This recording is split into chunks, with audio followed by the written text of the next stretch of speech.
بابا چلا گیا تو عورت نے سر جھکایا اور اچانک اس کی آنکھوں سے ٹپ ٹپ آنسو گرنے لگے۔ بی بی مسئلہ کیا ہے؟ اس طرح رونے سے مجھے الہام نہیں ہو جائے گا۔ جی میں واحدی کی بیوی ہوں۔ اس کی آواز میں بڑا زبردست لوچ پایا جاتا تھا۔ اوہ اچھا، اب سارا معاملہ میری سمجھ میں آ رہا تھا۔ یہ کوئی نئی بات نہیں تھی۔ پکڑے جانے والوں کے والی وارث اسی طرح بھاگ دوڑ کیا کرتے تھے۔ کوئی رشوت پیش کرتا تھا، کوئی سفارش لاتا تھا، کوئی ذاتی تعلقات کا واسطہ دینے آ جاتا تھا۔ ہاں، جب کوئی اکیلی خوبصورت لڑکی اس طرح آتی ہے تو وہ بہت خطرناک ہوتی ہے۔ ہاں بی بی، میں کیا سیوا کر سکتا ہوں؟ میرے خشک لہجے پر اس نے پلکیں اٹھا کر میری طرف دیکھا۔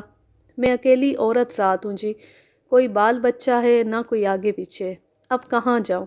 جو دیکھتا ہے بری نظر سے دیکھتا ہے۔ شوہر کے بعد کوئی سہارا نہیں۔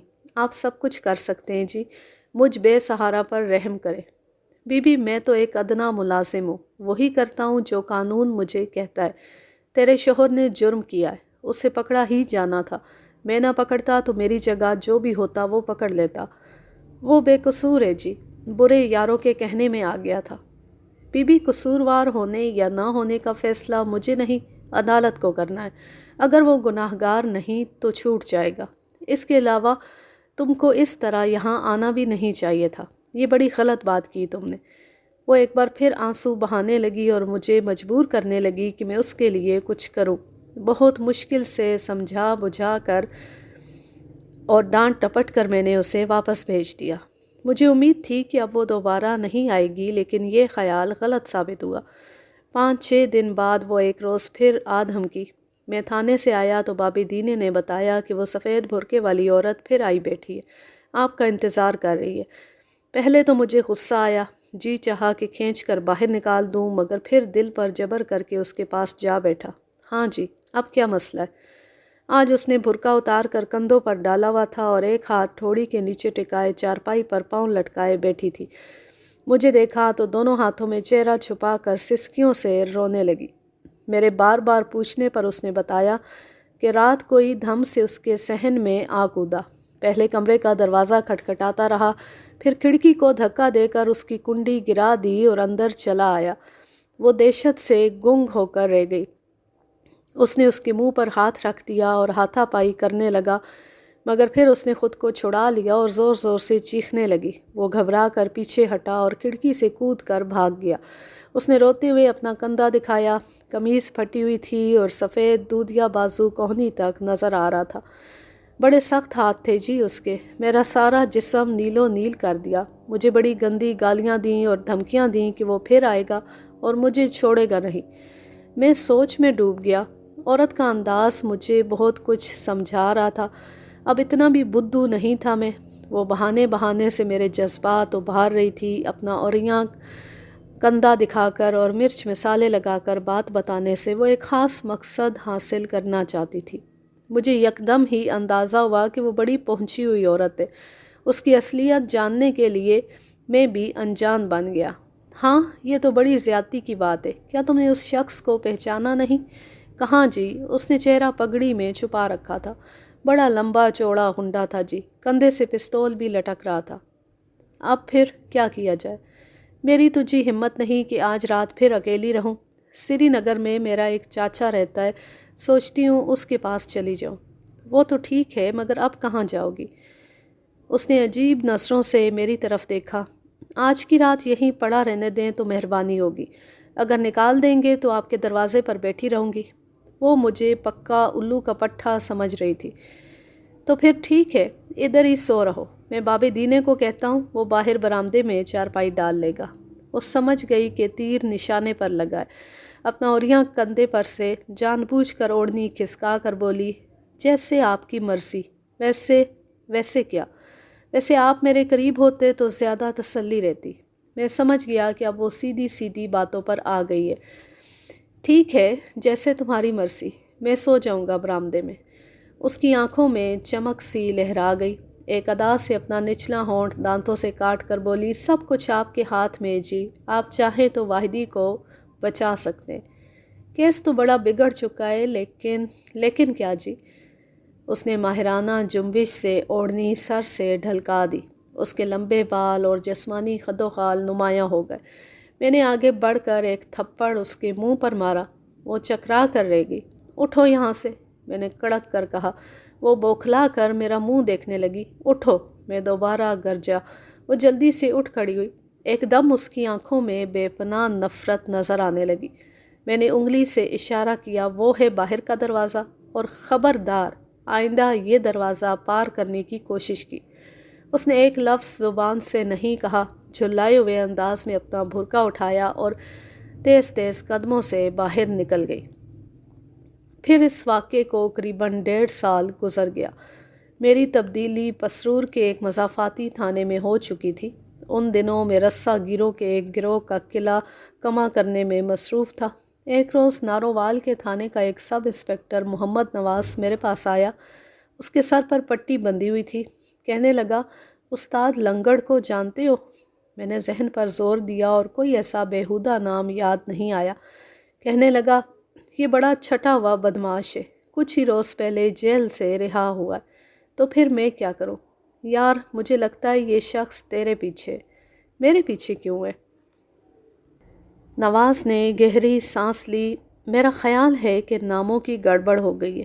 تیرا نام بھی نواز ہے اور میرا بھی، دونوں سب انسپکٹر ہیں۔ یہ میرے سر پر پٹی دیکھ رہے ہو نا، یہ اسی چکر میں بندھی ہے۔ مجھے یہ معاملہ کچھ پراسرار محسوس ہوا۔ تفصیل سے بتا، بات کیا ہے؟ پرسوں کی بات ہے۔ شام کو میری بیوی نے بتایا کہ گھر کے سامنے ہرے صافے والا ایک مشکوک سا آدمی گھومتا رہا ہے۔ اس کی چھوٹی چھوٹی داڑھی تھی اور شلوار قمیض پہنے ہوئے تھا۔ میں نے اس بات پر کوئی خاص توجہ نہیں دی۔ اسی رات یعنی پرسوں رات میرے کان میں درد شروع ہو گیا اور میں دیر تک جاگتا رہا۔ وہ کوئی 11 ساڑھے 11 کا وقت تھا جب برآمدے کی طرف سے آہٹ سنائی دی۔ میں نے سوچا پولیس والے کے گھر چور کا کیا کام، کوئی بلی وغیرہ ہوگی۔ مگر تھوڑی ہی دیر بعد مجھے اٹھنا پڑا۔ لالٹین لے کر برآمدے میں آیا تو ایک شخص ستون کے پیچھے کھڑا نظر آیا۔ جو ہی میں نے لالٹین اونچی کی، وہ تڑپ کر سامنے آ گیا۔ اس کے ہاتھ میں دیسی ساخت کا پستول تھا۔ پھر ایک عجیب واقعہ ہوا۔ جیسے ہی اس نے میرا چہرہ دیکھا، حیران سا رہ گیا۔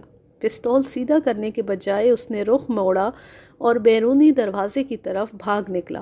میں نے اسے للکارا اور لالٹین نیچے رکھ کر اس کا پیچھا کیا۔ بدبختی سے میری چادر میرے پاؤں کے نیچے آ گئی اور اوندے منہ گر کر میرا سر پھٹ گیا۔ اس نے تیزی سے دیوار پھاندی اور بھاگ نکلا۔ مجھے اس شخص پر بڑا طیش تھا۔ کل صبح سویرے میں نے کچے صحن سے اس کا کھرا اٹھوایا اور اپنے ASI کو تفتیش پر لگا دیا۔ اس شخص کا ہرا صافہ بھی ہمارے صحن میں ہی رہ گیا تھا۔ یہ صافہ دیکھ کر میرے تھانے کا ایک سنتری چونک گیا۔ اس نے بتایا کہ صافے والا شخص کل صبح سویرے تھانے کے پاس گھوم رہا تھا۔ اس نے سنتری سے پوچھا کہ تھانے دار صاحب کتنے بجے آتے ہیں؟ پھر پوچھنے لگا، یہ وہی نواز صاحب ہیں جو اس سے پہلے سیالکوٹ کے فلاں تھانے میں کام کرتے رہے؟ سنتری کو صحیح طرح پتہ نہیں تھا۔ اس نے ہوں ہاں میں جواب دے دیا۔ بعد میں یہی شخص ایک چائے خانے پر بھی پہنچا۔ یہ چائے خانہ تھانے کے بالکل سامنے واقع ہے۔ چائے خانے کے مالک سے بھی اس نے میرے بارے میں سن گن لی۔ اس شخص نے اسے پہچان لیا۔ اس کا کہنا ہے کہ وہ استاد لنگڑ تھا۔ محمد نواز نے سگریٹ سلگا کر ایک گہرا کش لیا اور بولا، کل مجھے یاد آیا کہ تمہیں بھی عام طور پر نواز ہی کہا جاتا ہے اور تم اس سے پہلے سیالکوٹ میں کام بھی کر چکے ہو۔ پھر مجھے رات کا منظر یاد آیا جب وہ چکا میری شکل دیکھ کر الٹے پاؤں بھاگ نکلا تھا۔ مجھے پکا یقین ہو گیا کہ یہ شخص تمہارے ہی پیچھے۔ آج میں اسپیشل اسی لیے تمہارے پاس آیا ہوں کہ تمہیں خبردار کر سکوں۔ محمد نواز کی بات پوری طرح میری سمجھ میں آ رہی تھی۔ میں نے بہت غور کیا مگر استاد لنگڑ نام کا کوئی شخص ذہن میں نہیں آیا۔ ہو سکتا تھا میرے دوست سب انسپکٹر کو کوئی غلط فہمی ہوئی ہو۔ یہ بھی ممکن تھا کہ کوئی تیسرا نواز بھی ہو۔ بہرحال میں نے سب انسپکٹر کا شکریہ ادا کیا اور اسے کھانا کھلا کر واپس بھیج دیا۔ اگلی روز مجھے ایک کیس کے سلسلے میں امرتسر جانا پڑا۔ وہاں سے 1 ہفتے بعد واپسی ہوئی۔ واپس آیا ہی تھا کہ ساتھ والے گاؤں میں پانی توڑنے کے معمولی جھگڑے پر دوہرے قتل کی واردات ہو گئی۔ 2-3 روز اس سلسلے میں مصروف رہا، کسی اور طرف خیال ہی نہیں گیا۔ وہ ایک ٹھنڈی ٹھار رات تھی۔ میں دن بھر کا تھکا ہارا گھر گیا اور جاتے ساتھ ہی لحاف میں پڑھ کر سو گیا۔ نہ جانے وہ کون سا پہر تھا، اچانک کسی وجہ سے میری آنکھ کھل گئی۔ مجھے مٹی کے تیل کی تیز بو آئی۔ پہلے تو میں سمجھا شاید کسی وجہ سے لالٹین الٹ گئی ہے، لیکن چارپائی کے نیچے دیکھا تو لالٹین اپنی جگہ پر تھی اور اس کی مدھم روشنی کمرے میں پھیلی ہوئی تھی۔ اچانک مجھے بابے دینے کی تیز چیخ سنائی دی اور اس کے ساتھ ہی سرخ روشنی نظر آئی۔ آگ! میرے ذہن نے پکار کر کہا۔ میں نے لحاف پرے پھینکا اور چپل گھسیٹ کر برآمدے میں آ گیا۔ بھک بھک کی خوفناک آوازیں آئیں اور دیکھتے ہی دیکھتے برآمدے کی چھت نے آگ پکڑ لی۔ یہ ایک چھوٹا سا رہائشی کوارٹر تھا، ایک کمرہ، ایک باورچی خانہ اور ایک سٹور جسے بابا دینا سونے کے لیے استعمال کرتا تھا۔ یہ سٹور اب دھڑا دھڑ جل رہا تھا۔ آگ برآمدے سے گزر کر کمرے میں پہنچ گئی تھی۔ چھتیں سرکنڈوں کی تھیں اور تڑ تڑ کی آوازوں سے جل رہی تھیں۔ ہر طرف چنگاریاں سی اڑ رہی تھی۔ دھوئیں نے جیسے میرے پھیپھڑوں میں تیز خنجر اتار دیے۔ میں نے بری طرح کھانستے ہوئے بابے دینے کو آواز دی۔ وہ گرتا پڑتا برآمدے کے مشرقی کونے کی طرف جا رہا تھا۔ ایک کونے سے ٹیں ٹیں کی مسلسل آواز آ رہی تھی۔ یہ دراصل بابے دینے کا پالتو طوطا تھا۔ اپنی جان کی پرواہ کیے بغیر وہ طوطے کے پنجرے تک پہنچنا چاہتا تھا۔ یہ اس کی بے وقوفی تھی۔ میرے دیکھتے ہی دیکھتے وہ اوندے منہ دھڑام سے ایک مٹکے پر گرا اور اسے توڑتا ہوا زمیں بوس ہو گیا۔ میں نے لپک کر دبلے پتلے بابے کو گود میں اٹھایا اور آگ کے گھیرے سے نکلنے کی کوشش کرنے لگا۔ جلتے ہوئے دروازے کو پھاند کر میں جو ہی گلی میں پہنچا، ایک ساتھ 2 دھماکے ہوئے اور 2 گولیاں سنسناتی ہوئی میرے سر پر سے گزر گئیں۔ بے اختیار میں پہلو کے بل گرا۔ صرف 3 گز کی دوری پر مجھے ایک لمبا تڑنگا شخص نظر آیا۔ اس کے چہرے پر منڈاسا تھا۔ وہ اپنے پستول والے ہاتھ کو جھٹک رہا تھا، شاید گولی نال میں پھنس گئی تھی۔ یہ لمحے میرے لیے قیمتی تھے۔ اس سے پہلے کہ پستول والے کے عقب سے برآمد ہونے والا اپنی کاربین میری طرف سیدھی کرتا، میں اپنی ٹانگوں کی پوری قوت استعمال کر کے بھاگا اور پستول والے پر جا پڑا۔ کاربین والا بھی پستول والے کے پیچھے تھا، اس لیے وہ بھی ساتھ ہی گرا۔ گاؤں والے بھاگ بھاگ کر گھروں سے نکل رہے تھے۔ انہوں نے جب مجھے 2 افراد سے گتھم گتھا دیکھا تو میری مدد کو آگے بڑھے۔ کاربین والے کو 2 نوجوانوں نے گھیر لیا۔ ان کے ایک تیسرے ساتھی نے بھاگنے کی کوشش کی تو لوگ اس کے پیچھے بھاگے۔ ریوالور والا ابھی تک مجھ سے لپٹا ہوا تھا۔ اس کے جسم میں خاصی قوت تھی۔ لگتا تھا وہ بے پناہ طیش میں ہے۔ طیش مجھے بھی کم نہیں تھا۔ میں نے پورے زور سے کلائی مروڑ کر پستول اس کے ہاتھ سے چھڑا دیا اور اوپر تلے کئی ٹکریں اس کی ناک پر ماری۔ جو ہی میری کمر پر اس کی گرفت ڈھیلی پڑی، میں نے پیچھے ہٹ کر ایک زوردار گھٹنا اس کے پیٹ میں رسید کیا اور دایاں ہاتھ گھما کر اس کے جبڑے پر مارنا چاہا۔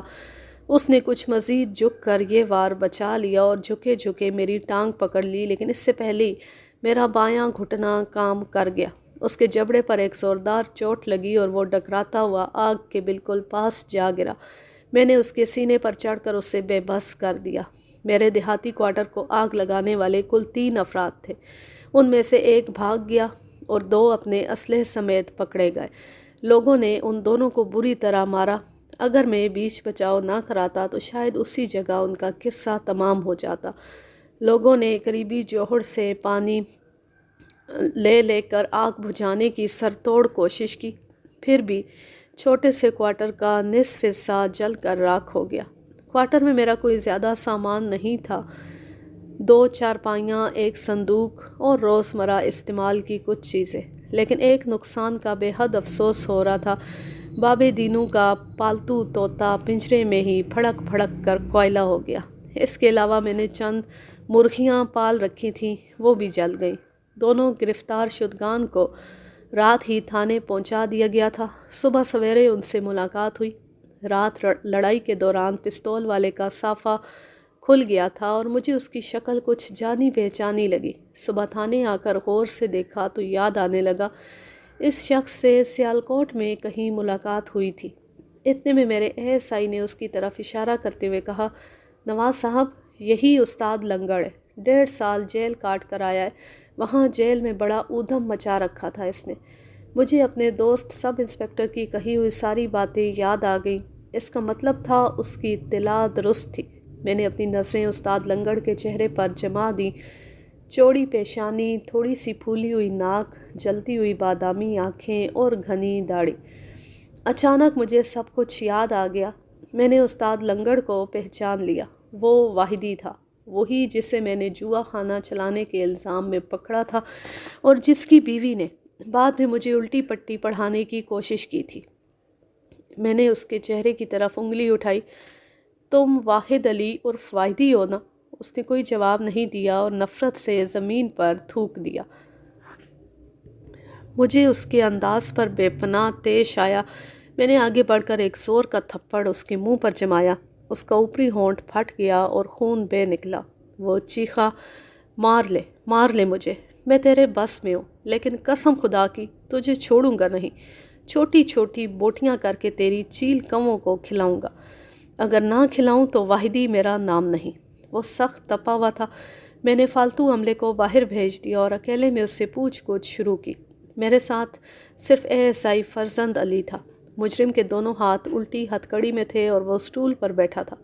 ہاں، اب ذرا کھل کر بتاؤ، کیا بدماشی ہے یہ؟ کیوں آگ لگائی ہے؟ اس کا جواب اپنے آپ سے پوچھ کتے۔ میرا خون کھول اٹھا۔ کبھی کبھی تحمل سے کام لینا بڑا مشکل ہو جاتا ہے۔ میں نے صبر کا گھونٹ بھرا اور کہا، کتے تو بھی ذرا اپنی زبان سنبھال، اور اگر تیری پوشل پر کسی کا پیر آ گیا ہے تو اس کا نام بتا۔ کوئی تو وجہ ہوگی تیرے باولے ہونے کی۔ اس نے بے تحاشا گالیاں بکنا شروع کر دی۔ میں نے اور ASI نے بڑی کوشش کی کہ وہ کسی طرح کچھ بتانے پر تیار ہو جائے، لیکن ناکامی ہوئی۔ اس نے جیسے کچھ نہ بکنے کی قسم کھا رکھی تھی۔ میں نے مجبوراً اسے حوالدار کے حوالے کر دیا۔ وہ اسے گھسیٹ کر حوالات میں لے گیا اور اچھی خاصی پھینٹی لگائی۔ وہ مار کھاتا رہا اور چلاتا رہا۔ اس کی ہٹ درمی میں کوئی فرق نہیں آیا۔ میں نے ASI سے کہا، اس کا نام تو واحدی ہے، میں نے خود اسے جوا چلانے کے الزام میں جیل بھجوایا تھا، یہ استاد لنگڑ کیسے بن گیا؟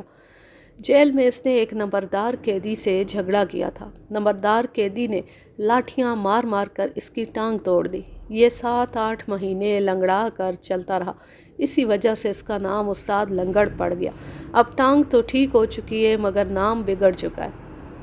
نام کے ساتھ ساتھ یہ حرام زادہ خود بھی بگڑ چکا ہے۔ اچھا خاصا بدماش ہو گیا ہے اب تو۔ دوپہر کے بعد میں نے حوالات میں جا کر دیکھا۔ حوالدار نے اس کی ٹھیک ٹھاک مرمت کی تھی، اور کچھ نہیں تو طوطے اور مرغیوں کے جلنے کا بدلہ تو لے ہی لیا تھا، مگر اس کی اکڑ فوں برقرار تھی۔ میں اس کے پاس بیٹھ گیا۔ دیکھ واحدی، تو نے کوئی چھوٹا موٹا جرم نہیں کیا۔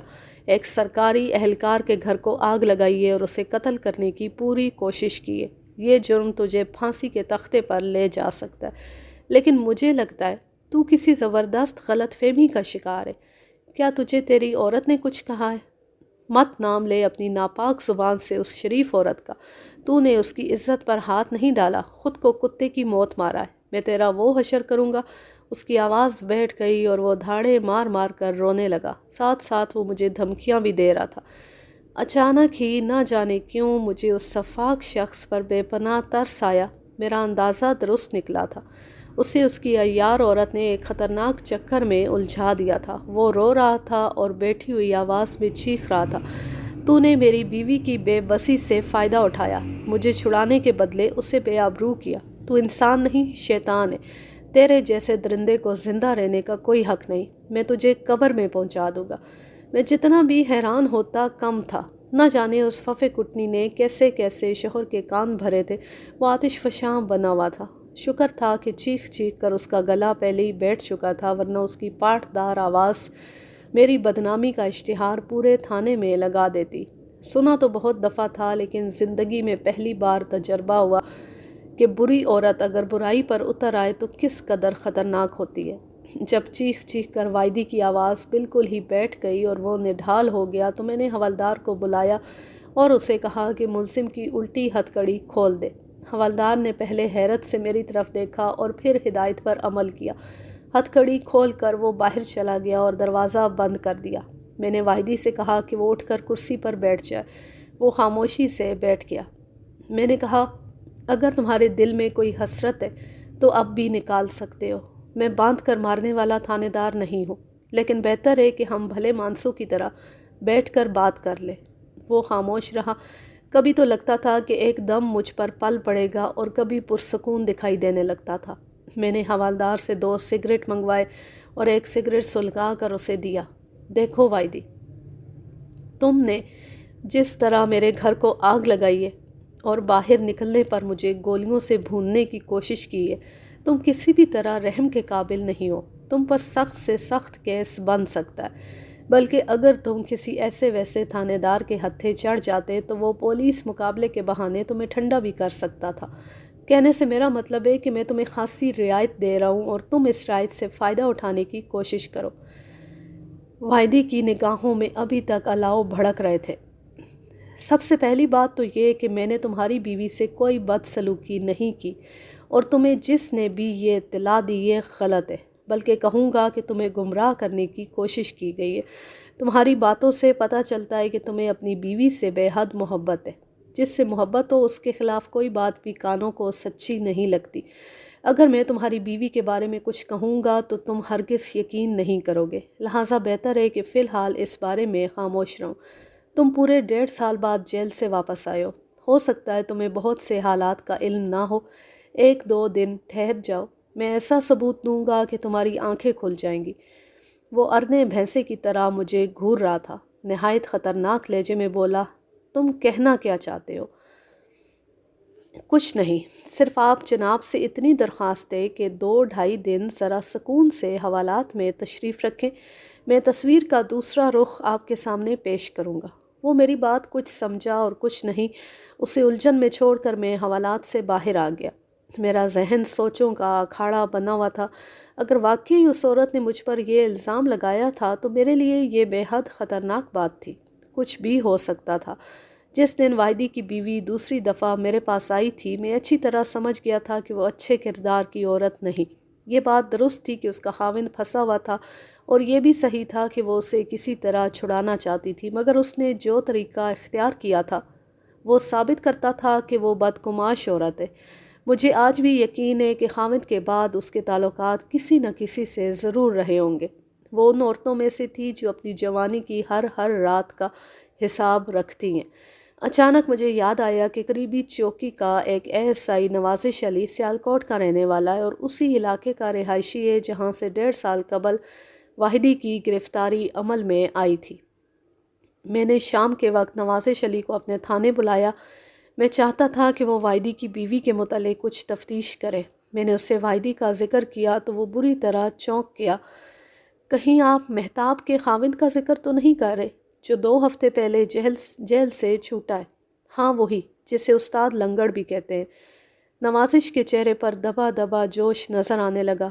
جناب، میرا اپنا بھی قیافہ ہے کہ وہ ٹھیک عورت نہیں۔ شاید آپ کو سن کر حیرانی ہو کہ وہ ہماری ہی گلی میں 2-3 گھر چھوڑ کر رہتی ہے۔ اس نے سری نگر سے اپنی کسی چاچی کو اپنے ساتھ رہنے کے لیے بلا رکھا ہے۔ یہ بھی ایک چنڈال سی بوڑھی عورت ہے۔ بوڑھی کا کوئی رشتہ دار اکثر اس سے ملنے آیا کرتا ہے۔ یہ ایک 30-32 سالہ شخص ہے، شاید شوکت نام ہے اس کا۔ ایک روز میں نے مہتاب کو اس شخص کے ساتھ سینما سے نکلتے دیکھا تھا۔ مجھے یقین ہے کہ اس کے ساتھ مہتاب کا کوئی چکر ہے۔ نوازش کی اطلاع نے مجھے خوش کر دیا۔ یار، تو نے میرے بڑے مطلب کی بات کی ہے۔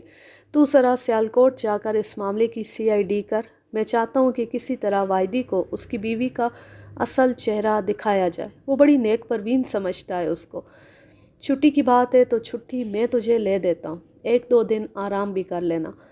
لیکن ایک بات ہے نواز صاحب، جب سے واحدی جیل سے چھوٹا ہے شوقہ مجھے کم ہی نظر آیا ہے۔ ہو سکتا ہے واحدی کے جیل سے آنے کے بعد ان دونوں نے قطع تعلق کر لیا ہو۔